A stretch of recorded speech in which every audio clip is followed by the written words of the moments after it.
bum, bum, bum, bum, bum, bum. That song slaps. We're back, bitches. We are back. All right, doing Zoom calls tonight. We are doing Zoom calls. All right, let's run this shit. Okay. The email's titled, Help, Hyper-Independence is Killing My Relationship. Every time somebody sends a message that says help at the top, in my head I go, I need somebody. Every single time. Yeah. It's been a year, and it still fucking happens every single time. I wonder if it'll still be a thing in 5 years. I don't know. I wonder if we will still be a thing in 5 years in terms of the podcast. Could you imagine 5 years from now reading the same emails over and over and over again? Maybe. I'm excited to see where we're at in 5 years. As I write this, I'm only on episode 8 of the podcast. So if what I'm about to ask has been discussed already, please let me know which episode I need to listen to. I just subscribed to Patreon as well. Welcome. Thank you for being here. This may end up being super long, but you both have said repeatedly that you want all the details. Yep, bring the details. So I'll do my best to organize this in a way that makes sense. So here goes. Me, 29 female, him, 34 male. We've been together for almost 6 years. We are not married yet, but live basically as a married couple. Shared bills, insurance, finances, etc. We both acknowledge that we moved really fast. We moved in together after 6 months of dating / knowing each other. In hindsight, not spending time on our foundation has definitely contributed to the problems we continue to have. Yep. We both are the kind of people that need to just jump in and try it, so to speak. We knew we felt strongly about each other from the very beginning and didn't take things slow. I am a child of divorce. My parents split when I was 9, and co-parenting was very messy, especially when I was in high school. My boyfriend's parents were dysfunctionally together up until his dad died. We don't have any examples of what a healthy, happy relationship looks like. So of course, we come with all of our own baggage on top of not taking things slow. My shit. Growing up, I split my time with my parents 50-50. I watched my mom do it all, cook, clean, and work. My mom was often passive-aggressive and dismissive. My dad did whatever he could to be the cool dad, which just helped drive the wedge deeper with my mother and I. My dad always told me to never rely on a man to take care of me, and that I needed to take care of myself. He told me to never anchor myself to a man and to follow my dreams, to never let a man hold me back from anything. This became a huge theme in my life that up until the last couple of years, I didn't think was a problem. I do. I do think it's a problem. Right, well, that's acknowledged. No, I know. I just felt the need to say. I was going to go on a whole elaborate tangent, but I'm not going to. Okay. I agree. I also think that mindset's a problem. We need to wait because my screen went blue. I want our daughter to know that she can run shit if she has to. Mm-hmm. But I don't want her to not be able to experience the life that we have. You know what I mean? Like, yeah. But I also want her to make that choice. Mm-hmm.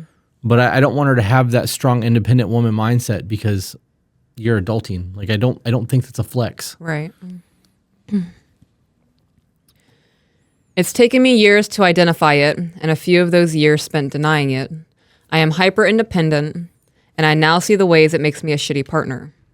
Independence has always served me, so I never saw it as a problem. In fact, I thought it made me desirable.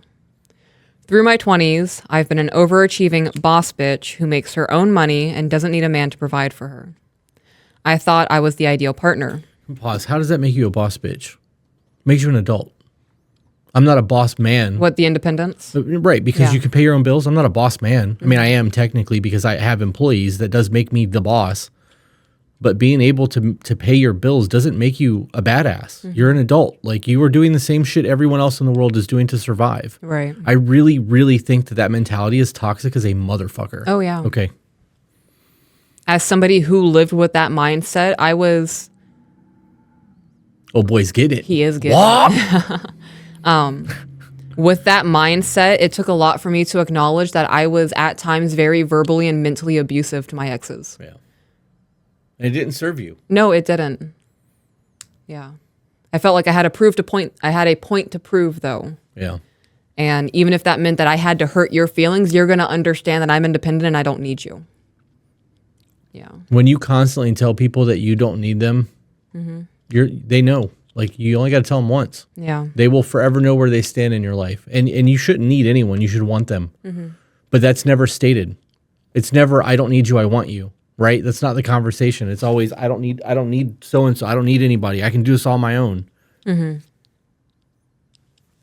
But even in saying, I don't need you, I want you, people will still take that as an attack against them. Like, what do you mean you don't need me? Well, then you elaborate. Right. You and I have had this Right, I talk know. a lot. And so just for those who have maybe not heard that, the difference is, We need oxygen. right. Right. You need oxygen, you need water, you need food. To knowing that I want you here and you want to be here and we want to make it work is very different than existing together out of necessity. Yeah. If you can't pay your bills without having a roommate and your relationship is one derived of necessity, you're cohabitating together. That's not the same thing as being in a loving relationship. So I went into our relationship more concerned about what a man had to offer me and not what I bring to the table, especially emotionally. I'm learning now that I'm too independent to actually show up for someone as a true partner. it's a very lonely life. And what happens when you need somebody and there's no one there because you've told everyone you don't need them? Right. You don't need nobody. Eventually you are going to need somebody. When it's 3:00 in the morning and you have no one to fucking call and you're in need, it's a lonely life. I've been to therapy a few times, but I've never felt like it really helped. I had no trouble opening up to people and venting. I just don't feel like I ever get any advice. I want homework, something tangible to actually put into practice. I start with a new therapist this week, so fingers crossed it will be different this time. How long do you stay with your therapist before moving on?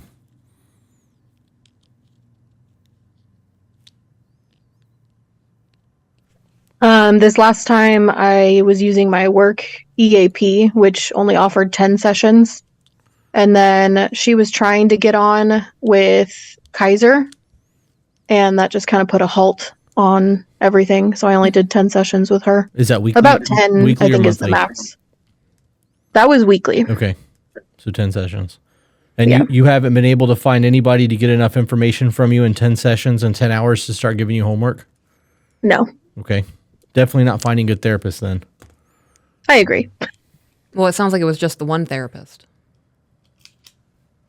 I've done probably with 2 or 3 other therapists. I've done at least 10 sessions Okay. and just never felt like we were getting anywhere. Gotcha. It's important to remember that therapists are only there to give you tools, right? And they have to know what the problem is in order to give you said tools. You know your life better than anyone else, so ultimately it's going to be up to your own research to find the tools that you need to kind of work through the shit. That's how Peaches and I did it, but they're there to provide the tools, right? Yeah. But they need the information to do it. That's why I asked how many sessions, because if you went to 2 sessions, they don't have enough information to really like recommend a book or say start journaling and writing down, 13 things you're grateful for every day or whatever. So, yeah. Yeah. To call myself out, I also went into it just from the wrong angle. It was from an angle of my boyfriend says I suck and, well, what can I do to make him not think that? It wasn't from an angle of I've acknowledged these things about myself and I don't know how to work on it. I would recommend just YouTubing. Start looking at symptoms of things. What is the root of the problem? And then I would YouTube how to get over this or how to cope with this or how to even identify the emotions. There is so much free therapy on YouTube. It's stupid. Yeah. Yeah, YouTube is a phenomenal tool. Back into the email? Yes. Okay. His shit. Per him, he grew up in a very chaotic household where yelling and arguing was the norm. So did I. Yep. There is alcoholism mixed in that too. Same. And abuse and a whole lot of other horrible things. When he and I first got together, he was not careful with his words when we got into disagreements. He has said some cruel things to me over the years, but has really worked on how he speaks to me when he is angry. In the beginning, he also never apologized for anything. He was told growing up that you do not apologize for things that you cannot promise will never happen again. This meant for a long time that he never really acknowledged the way his words or actions had hurt me. He has done a lot of work in the time that we've been together. He is more careful with his words and he apologizes when he is wrong. He has changed most all of the things I requested that he work on. He is a truck driver, and in his words, this has a lot of time to himself to reflect and think. Come on, pause you for a minute. Can you read that statement again about an apology? That is such a fucked up mindset to instill into a child. Oh, it really is. Can you read it again? You do not apologize for things that you cannot promise will never happen again. So he was taught as a child not to have remorse. Yeah. Not to ever try to grow or prosper or to become more than he currently is.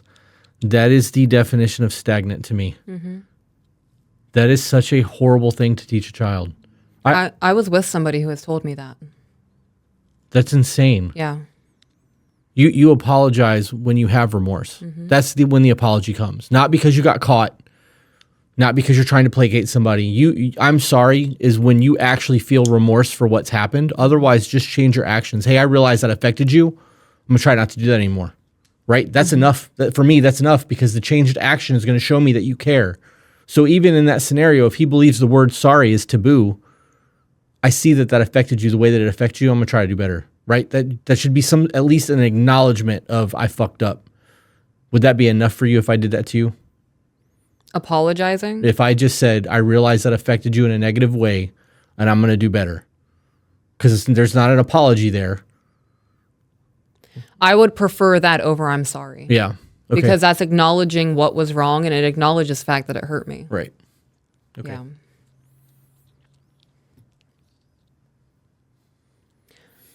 Over the years, his complaints about me have remained largely the same. He feels that I do not trust him, I do not make him feel supported, and that I do not care enough about him to change. He's been trying to tell me for years that I'm not a good partner, and I'm only just now coming around to believing him. He feels he has done all the changing and that I refuse to change. Our shit. Not surprisingly, the arguing and the fight started almost immediately upon moving in together. Not only did we not know each other very well, we basically immediately jumped into being parents together. At the time we moved in together, his daughter was 5 years old. I took on a parenting role in her life early on, and TJ made it known he was looking for someone to be an active parent in her life, not just dad's girlfriend. This went way too fast. Oh, yeah. Yeah, way too fast. Yes, it did.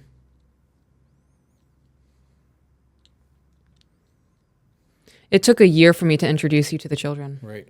Well, yeah, and it wasn't there. We were just friends at that point. We weren't Right. even courting at that point. Like you were still with your ex.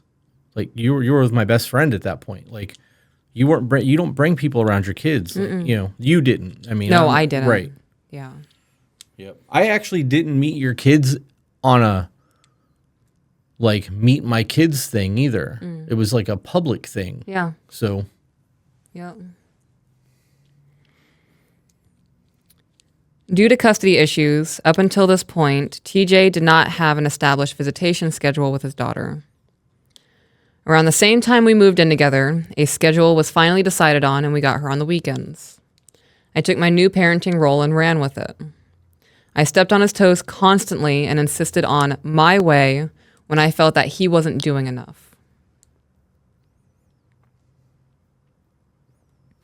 I'm going to be honest, when we first moved in together, if you were encroaching on my parenting style and was telling me that I'm not doing enough as a parent, I would have probably lost my shit.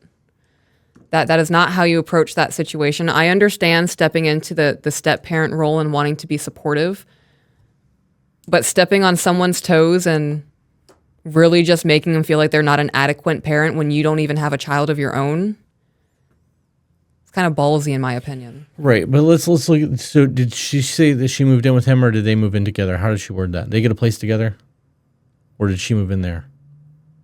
Which one? How did that work out? I guess I should ask you because you're here. We got into a place together. Okay. So that situation is a man going from, I guess it doesn't work because he said he was looking for somebody to be an active parent. Right. Yeah, never mind.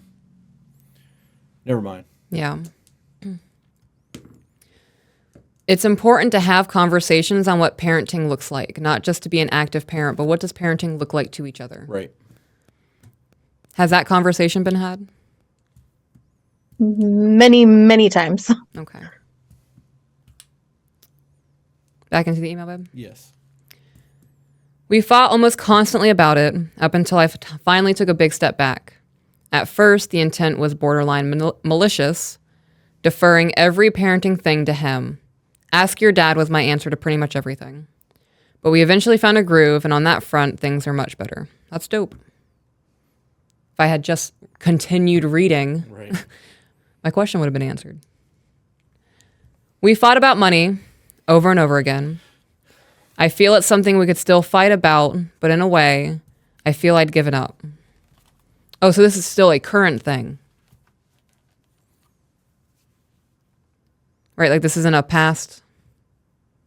The money situation, yeah, is still a current thing. Okay. So this is active tension. All right.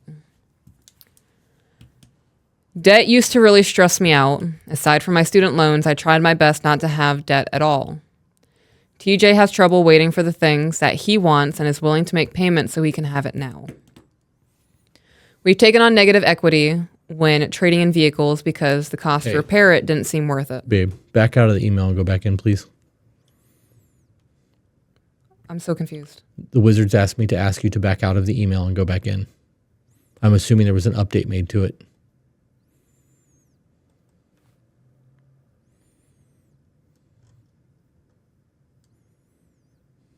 Zach and I had emailed back and forth about the link. There wasn't anything relevant to the content of the first email. Okay.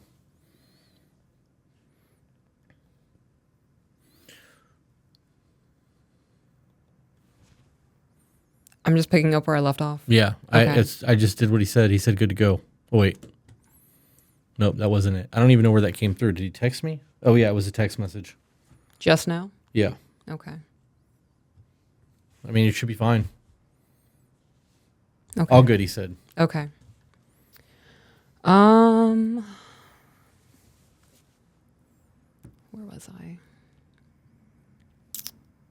Okay, when the cost didn't seem worth it to repair. We've said fuck it and taken weekend trips we couldn't afford because we were busy and depressed and miserable and needed something fun. He has assured me we will figure it out every step of the way, but I just don't find that comforting when we are constantly in the same position. Despite being uncomfortable with many financial decisions over the years, I decided it wasn't worth the fight and held my tongue.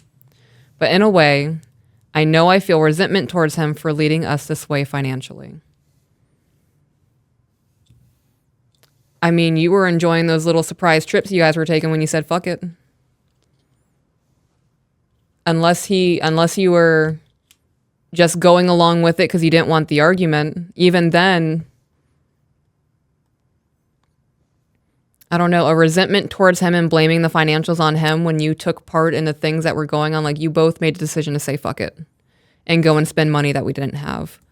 I can understand the frustration with the vehicles. Is he like constantly crashing cars? No, not like accidents or anything like that. Like, one of them was a transmission in an old Tahoe that was going to cost more than the vehicle's worth. Mm-hmm. So we traded it in and ate some negative equity on it. Okay. And I definitely have participated in the financial decisions. Mm-hmm. And in avoiding conflict with him about it, I have the conflict with myself instead about being uncomfortable with these things and not saying anything. Why is it that you guys can't talk about things? It feels like a middle ground doesn't exist for us. I need you to elaborate on that. It feels like one person has to be right. And that's why, like, we've spoken so much about the financial stuff that I feel like has just gone round and round and round, and we haven't landed anywhere. And that's why there's been times that I just don't say anything, because I feel that I know where it's going to go. So is it he feels somebody needs to be right, or both of you are trying to win the conversation? I'd say we're probably both trying to be right. All right. So in doing what you're doing, your relationship is not going to make it. So at what point are you guys going to sit down and say, look, I love you more than what's going on in our life, and we need to figure this out? Because when you lose, I lose. Yeah, I don't think that this is I think this falls into exactly what we've been talking about, or what I've been talking about, because I've been using the training statement for a long time now. Mm-hmm. They have trained each other that these are the way the conversations have to play out. Somebody has to win, somebody has to lose. And in doing so, they're training each other not to have the conversations because they don't feel like the argument's going to give them an outcome right. that they're searching for. That is where people become a shell of a person, right? Mm-hmm. This goes on for 5 or 6 years. You don't recognize the person you were, or, looking you in the mirror, you're not who you were 5 years ago, which growth happens anyways. That should be a normal thing. But when you look back and feel empty because of it, that's a fucking problem. Mm-hmm. The inability for you two to actually sit down and have a conversation and not be two people on the same team fighting each other over who's going to get the final point, like, that's a fucking problem. It is. Agreed.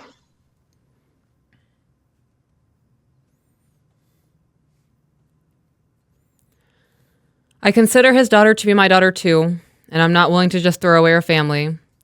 I need to feel like I've tried everything.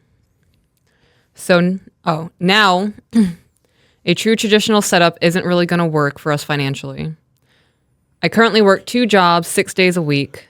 I work as an EMT and a hospice nurse. Sorry to interrupt. You skipped a couple sentences on the we've hurt each other a lot over the years. Oh, okay.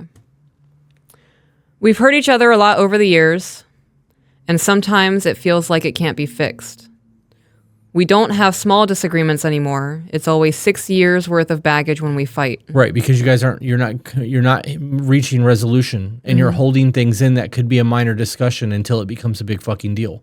Right? The finances is the prime example of that. If you're not having the conversations about the finances because you know you're not going to win, so you're choosing not to have that battle, of course, when a big conflict arises, everything is going to erupt at that point.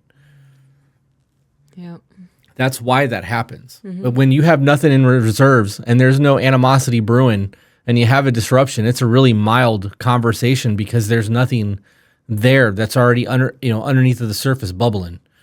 That's why our shit's so short, and why we just have conversations about what's going on in the moment, because once we have resolved something, we have resolved it. Mm-hmm. If you have a problem with the finances being done and you've expressed that to him and you've told him that you don't feel secure in your future, right? Because like now there's a bunch of debt, the money's not right, your goals aren't being met, whatever, and he doesn't want to change that, then he's putting his lifestyle over your emotional stability, which is going to make you feel more emotionally fragile. Right. It's going to create a whole lot of other problems, but in that it's showing you that his want for things is more important than you are. Mm-hmm.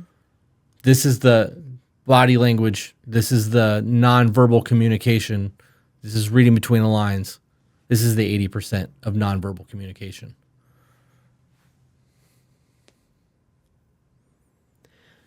But every now and then, I catch a glimpse of what made me fall in love with him in the first place, and it gives me hope that things can be different. I am going to go back to where I was and just pick up reading before I skipped a bunch of shit.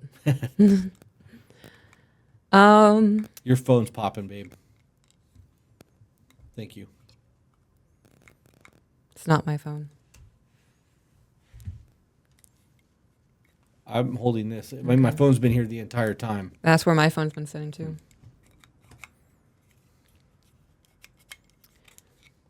I currently pay about 70% of our household bills. He works 5 days a week, but makes significantly less money as a delivery driver. This hasn't always been our dynamic. He took on most of the bills while I was in nursing school, and he had a better paying job. But his job was making him miserable, and the night shift was killing him, so I felt it was my turn to take on the load. However, we currently do not agree on the distribution of household chores. We have the fair play book, but have yet to sit down and actually go through it together. I'll link it together if you aren't. I'll link it if you aren't familiar. Yeah, I got it. Okay. That's so. I disagree with this.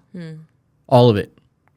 Okay, what? So him quitting his job because he was working the night shift to get a lesser paying job, and she's now paying 70% of the bill while working 2 jobs. Oh yeah, I would have a problem. And he's with a that. delivery guy. Is this? You're a delivery guy. It's like saying I have a career. I work at Best Buy. I'm a sales rep. You have a fucking seasonal job, bro. Like, this is what teenagers and drug addicts and elderly people do to supplement income. This isn't a fucking career. Right. I understand that people can make a lot of money on DoorDash. I know people that are pulling a rack a week. Jacob is fucking killing it on DoorDash, but he's working 8-10 hour days. You know, when he's not with his woman, that's what he's doing. So that's one of those things that you can make good money doing those things. But if you're just a delivery driver that's fucking delivering pizza or something like that, that's not sustainable long term. To be a man with a child and a woman that's living with you and you guys are doing the relationship thing, if one of us has to get a second job, it's going to be me. Like, and then if we still can't make ends meet, then you have to get a second job and then we're just going to suffer, right? Or we're going to downsize the fuck out of our life until we can make ends meet on a single income or single income per person job. That's not sustainable long term. I have a huge problem with that. And then the other part of that was knowing that she said that I felt like it was my turn to accept the responsibility of the finances. If he was miserable at his nighttime job and he had a career, he should have started looking for a job of equal pay during the daytime or started looking for a raise within the company that he was at to try to not work the night shift, if that's what the problem was. If he just hated his job and he was making $60,000 a year, he needs to find another job that makes $60,000 to $70,000 a year.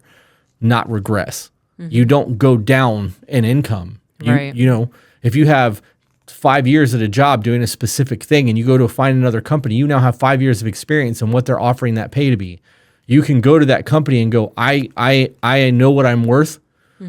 I need 65 a year. And if you were making 60 before, at least you're making 5 more now, or 70, or you can go, I need 75 a year. And they can come back and tell you yes or no, or be like, the most we can pay you is 70. Then you've made 10 more. Like, you need to be able to negotiate those things, but you should never be looking to regress backwards unless you have no fucking choice. Yeah. And if you're just unhappy at your job, suck it the fuck up, dude. Like, you got a kid. I don't want to fucking hear that you don't like your job. I don't give a fuck. Nobody wants to work. Suck it the fuck up, dude. Find a job that you enjoy doing that pays the money that you need to make it. Until then, go to work. I have a problem with all of that.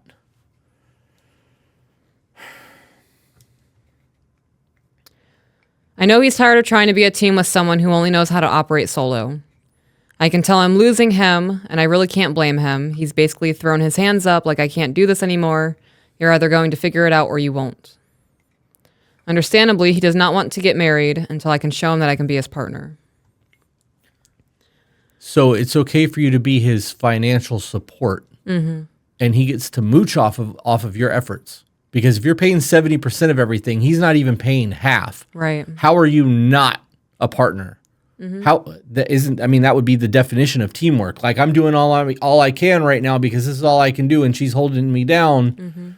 I mean, that is the definition of teamwork, in my opinion. Although she's doing most of the heavy lifting. I don't like this. I don't like this at all. Okay. I agree.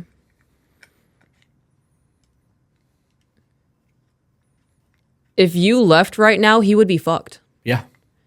He would not be able to survive without your income. So for him to sit there and say, you're either going to figure this out or you won't, homie, you need her. At this point, you have become financially dependent on somebody else. So why not try to be happy while doing it? Yeah. That's that. You'll make it work. You always do. That's a horrible fucking burden to put on somebody. It is. That sucks. Hearing that, so because that's a play on you, right? That's going to stroke your ego a little bit. And then when you can't make it work or things don't pan out the way that you think that you're going to be able to make it pan out, you now feel like a failure on top of it. That's such a shitty thing to say or do to somebody. Yeah. Which brings us full circle to my actual question.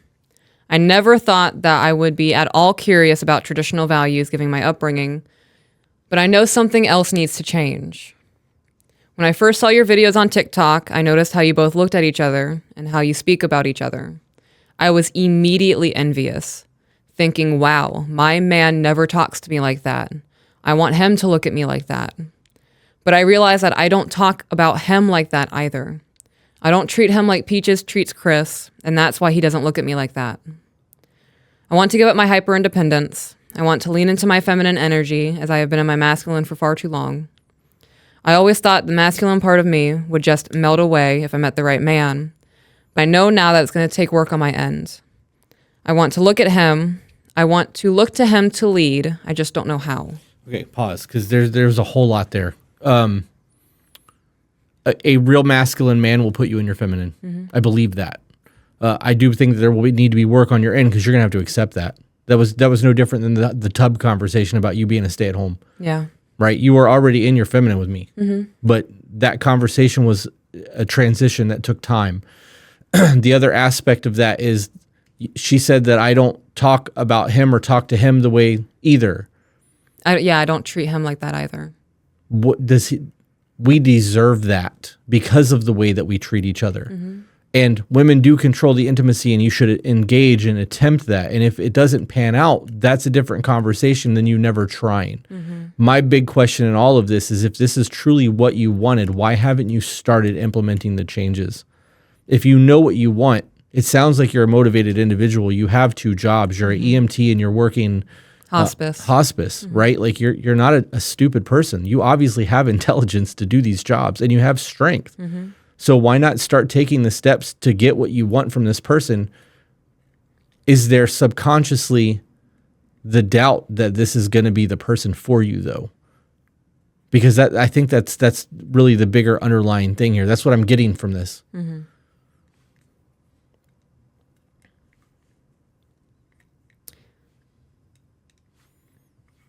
So I'm going to read the next paragraph. It says, how do I work through my hyperindependence? How do I push through resentment and hurt and really show up for him as a partner? I want us to both be happy, even if it means we aren't together. So if you want to push past the resentment and the hurt, you need to let go of it. To hold on to resentment's a choice. Yeah, you're poisoning yourself. Yeah. I would sit down and have a conversation of, look, we've really been through a lot and we have done some pretty foul things to each other. I want to start new. I want to have fun with you again. I want to flirt. I don't want to hold on to this pain anymore. I know that you're not happy in this either. Clean slate. That, how did she word that? Can you read that back? Read what? The last little bit. How do I work through my hyperindependence? How do I push through resentment and hurt? It was the hyperindependence. I couldn't think of the word. It was not there. That hyperindependence is no different than a leader delegating responsibilities, right? Like I can run our financial life and you can run our household, and I don't overstep into that and you don't overstep into mine unless I ask for help or you ask for help, right? That's delegating those things. That's what leadership is. It's delegating things to those around you that's part of a team to make everyone successful. If you are a part of a team and you're the one that's taking on all the workload, everybody else gets a free ride. That's not teamwork. Right. And if you had somebody that was capable of showing you, I am financially responsible, I am a hard worker, I have my shit together, I have goals, I have aspirations, debt's a big deal to her, I have no debt, or I have an 850 credit score and money in the bank, and if I want something, I'll put it on a card and pay that bitch off at the end of the month because I got a savings. That's going to make you feel a whole lot different than worrying about getting bills getting paid and the financial stress of things. Like there's a safety in that. Being in that situation, you're not going to need to feel hyper independent because you're going to know you got somebody that's responsible on the level that you are. Right. And if they're further along than you are with that, you're going to find yourself in that following role because they've got something that you don't have, whether it be a savings account or stability or a career or, their shit together. I think that's important. I think that's important for a traditional relationship. It's not made for everybody. Right. If everybody was meant to lead, there would never be a leader, right? Everybody would just be isolated as a motherfucker. I don't need nobody else.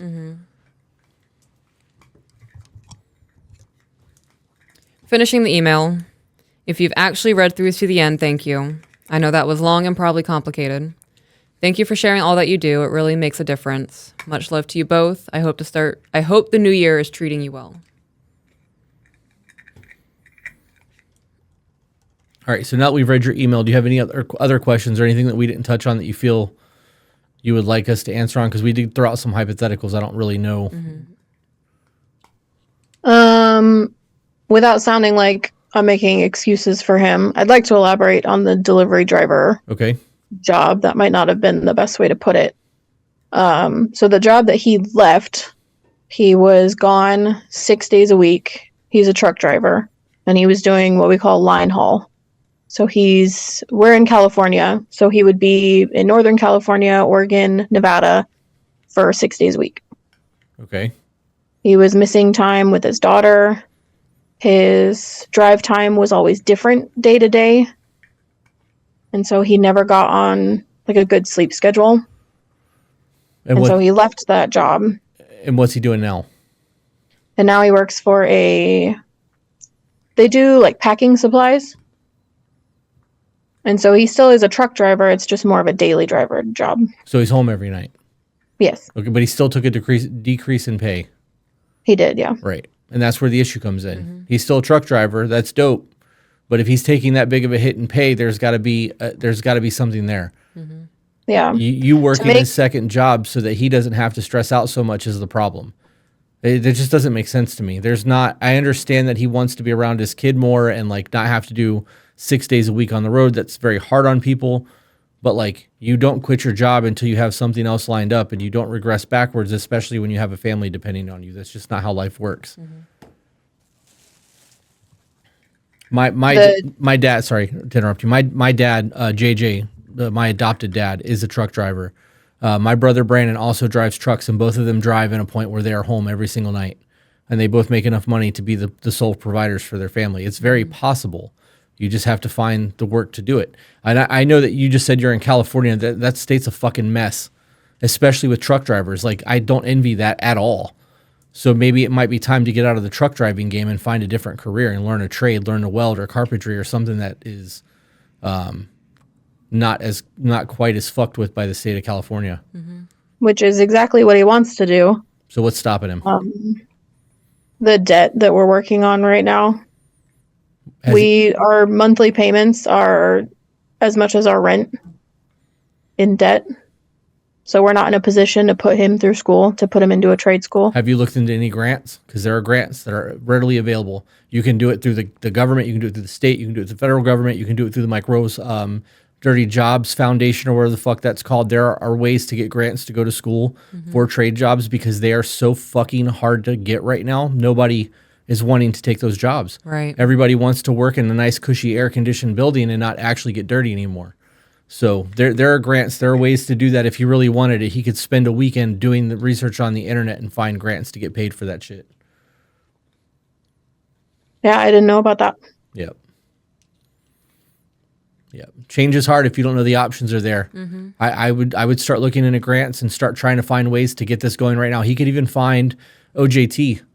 If he can get a job getting trained how to weld at a job with a welder, like even if he's got to be there as an apprentice for the first 2 months, it's better than fucking waiting for 2 years to start an apprenticeship or start school. So right.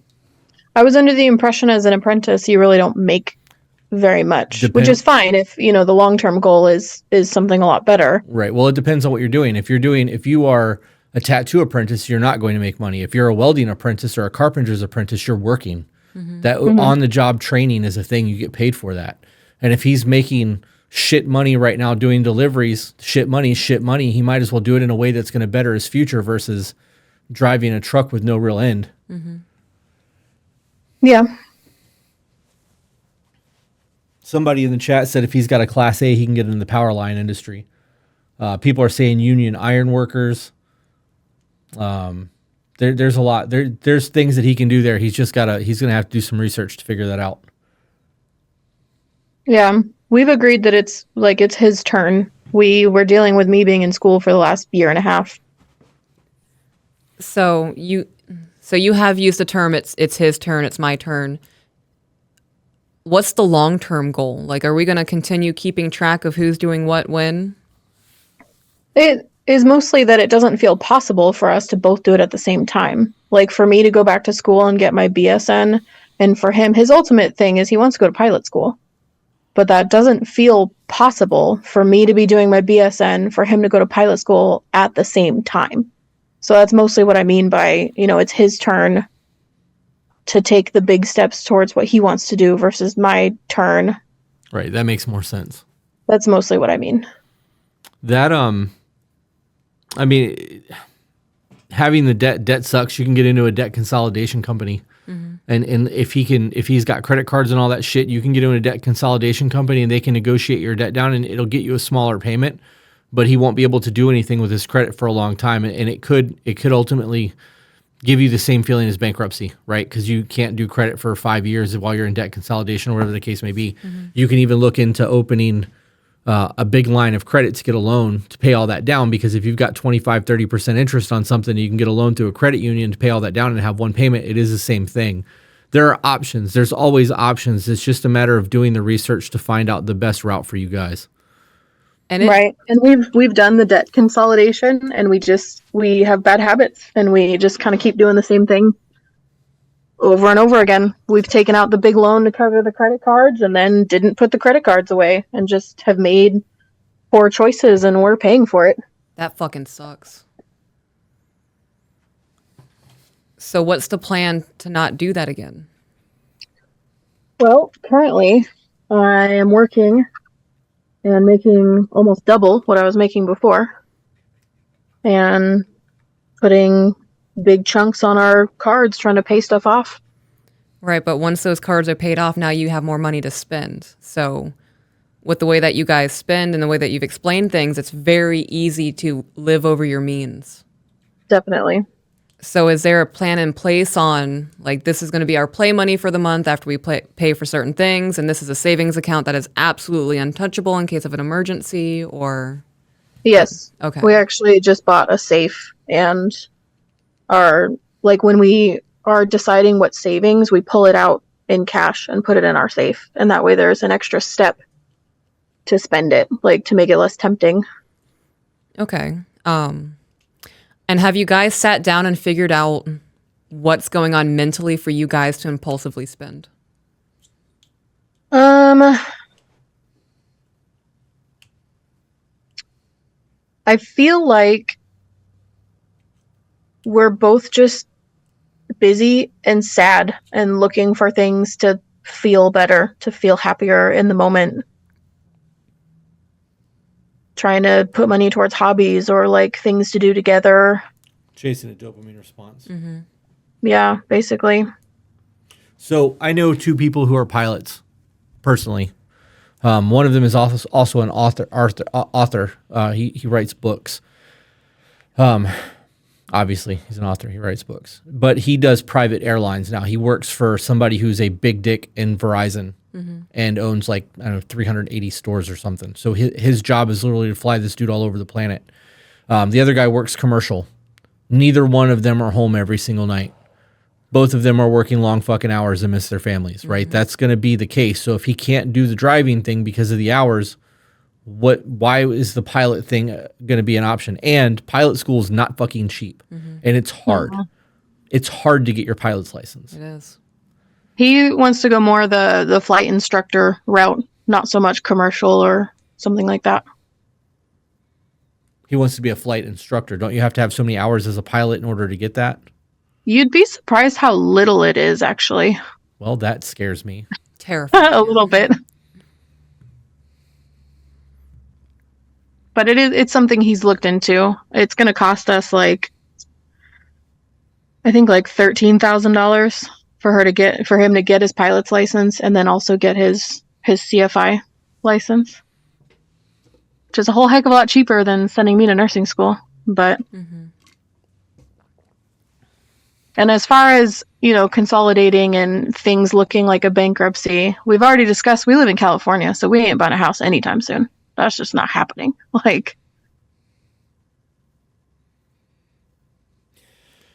And trust me, we want to leave. We had plans to move to South Dakota, but we had some issues with his daughter's mom and just couldn't couldn't get to an agreement as far as like custody and scheduling, and so he's terrified to leave because he's worried he'll never see her again.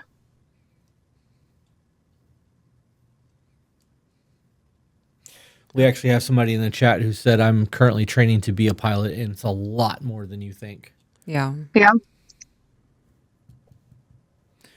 Somebody else said most pilots teach after they get their commercial because it's what's available until you get more time. Mm-hmm. Yeah, Zach said even a state over would be a world of difference. California's a fucking shithole. I know there's a lot of people that love it there, and like you can remove the politics from all of it. When you look at the financial issues that state is having, it's just not feasible. Mm-hmm. Like we watch a guy named John Hicks who rides an electric dirt bike through Los Angeles. Mm-hmm. And it's homeless everywhere. There's people prostitutes literally just standing there like in Grand Theft Auto. Like, was not prepared for that shit when I saw it. Yeah. And people are fucking living under bridges. They're living in RVs parked on the side of the roads. Like, that's not a place that I would want to raise a child.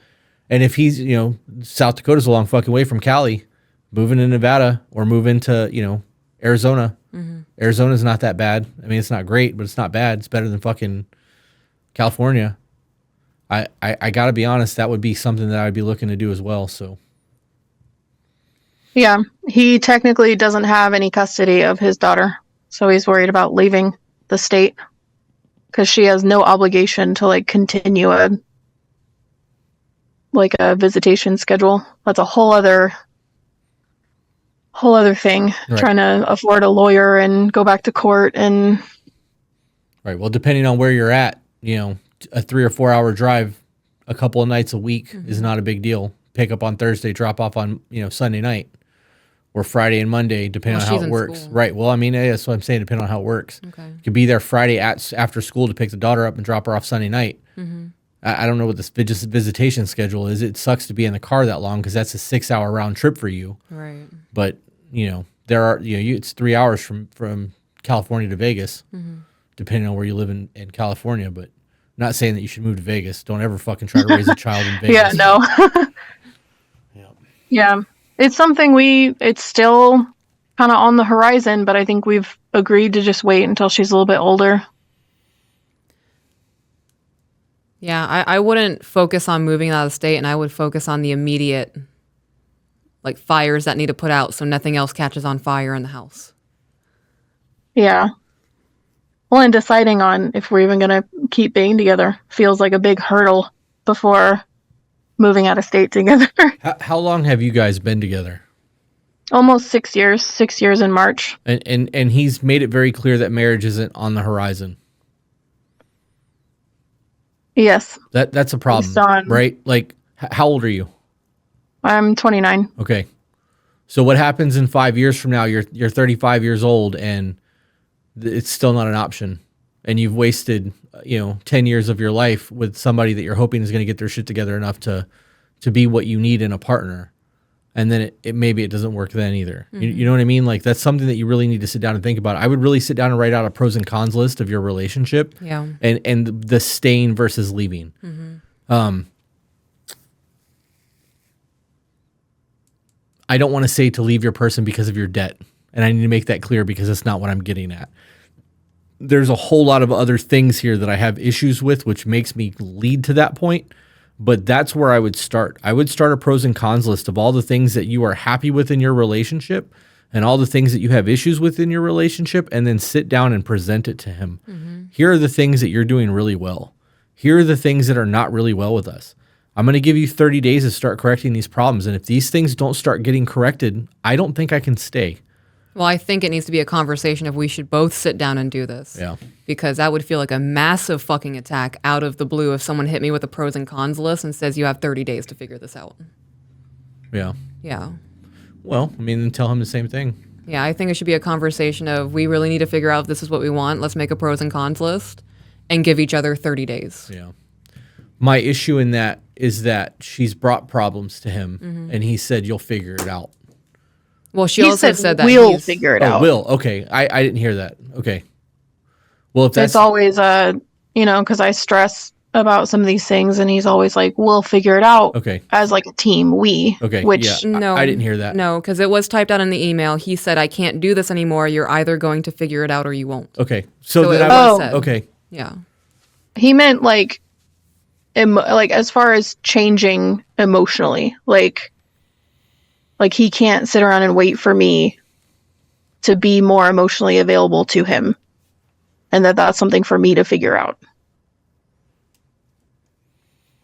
Okay. So I don't recall anywhere in this email your emotional availability being an issue. So is that his biggest problem? Is that you're not emotionally available? But yeah, about not feeling supported, not feeling like I trust him. Okay. I touched on that about like I wasn't worried about what I bring to the table, especially emotionally. I know what I bring to the table financially. Like that I'm well aware of, but I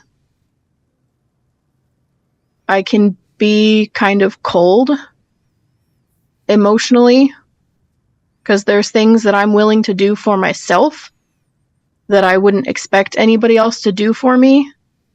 Then you don't have a teammate. You don't have a teammate then. That's what it comes down to. If any of you listening feel that way, you don't have a teammate. Mm-hmm. I would do everything for Peaches that I'm willing to do for myself. I would wipe her ass. I would fucking go to war. Anything that she needed me to do, I'm not hesitating. I don't need a long drawn out explanation as to why you need me to do these things. You need this, I got you, the end. And that's how he feels about me. But you're not willing to reciprocate that. If that's the case, then this isn't it. Because I don't feel that way towards other people. Right. Mm-hmm. I kick rocks. Right. But like you said, you're my husband. If you're in a wheelchair for the rest of your life, I'm pushing you in that wheelchair. Into the pool, right? I'll spoon feed you. Like, I see that leg bouncing. That was pushing me into the pool. Joke's not funny to you. No, because I was trying to have a sentimental moment, but that's okay. You can talk about unaliving yourself. I know you were. I think that shit's funny though. Yeah. I've always said I'd blow my straw into the pool if I was that guy. I wouldn't want to live like that. Right. But that's a me thing. Yeah. I know you would. I know you would be there for me like that. Mm-hmm. And I would do the same thing for you. It would suck. And we would have a whole new world of problems that we would have to overcome. Colostomy bags and feeding tubes, maybe, all of that shit. Like, I would have to learn a whole lot of shit that I don't know, but I'd be willing to do it. I don't know. I feel like if you really feel like that person is your person, you're going to do those things. Mm-hmm. So I guess the part that felt like it really had nothing to do with him is that I don't feel that way about anybody. It's because you haven't found the right person yet. Is that really it? Yeah, it is really it's not. Because you said earlier you're super and you're masculine and you're doing everything on your own. That was Peaches. And I was in relationships. Mm-hmm. And I was in relationships where I'm like, no, I'm not going to do that for you. Right. I was keeping score of things. But even then, if I had to wipe one of their asses, bro, no, call your mom. That's rough. That's how I was. Like, yeah. I wasn't there. And that changed immediately when I met you and we started courting.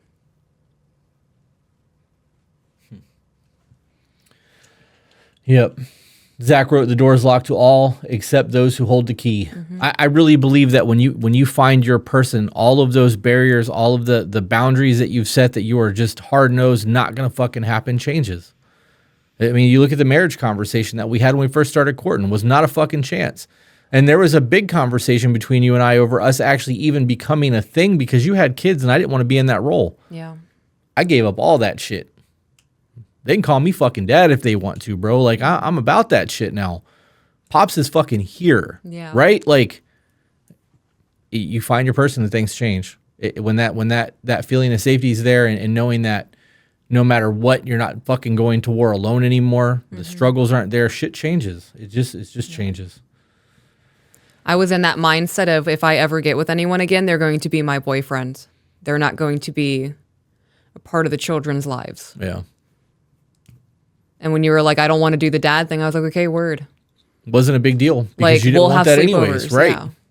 Like, I'm not looking to move in and live with anybody, and then it all changed. And it didn't take long. No. It did not take long. Yeah. A lot of people in the chat are saying that they were exactly the same way. And then they found that one person and all that shit changes. I truly believe that. I truly believe that.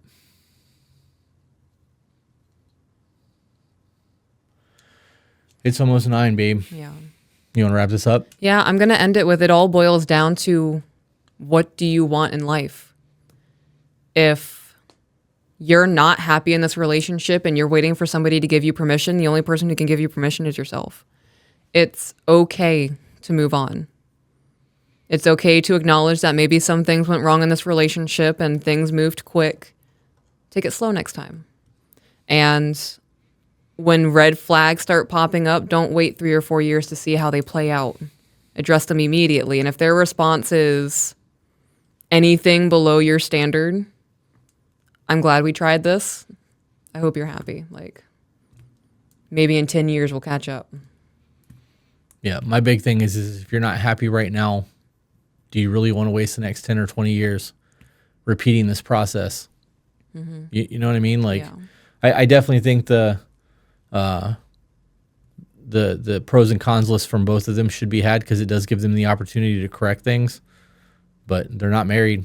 Future, right. The marriage thing is not on the table. It's been clearly removed from the conversation, and she's not there. Yeah. So I would even accept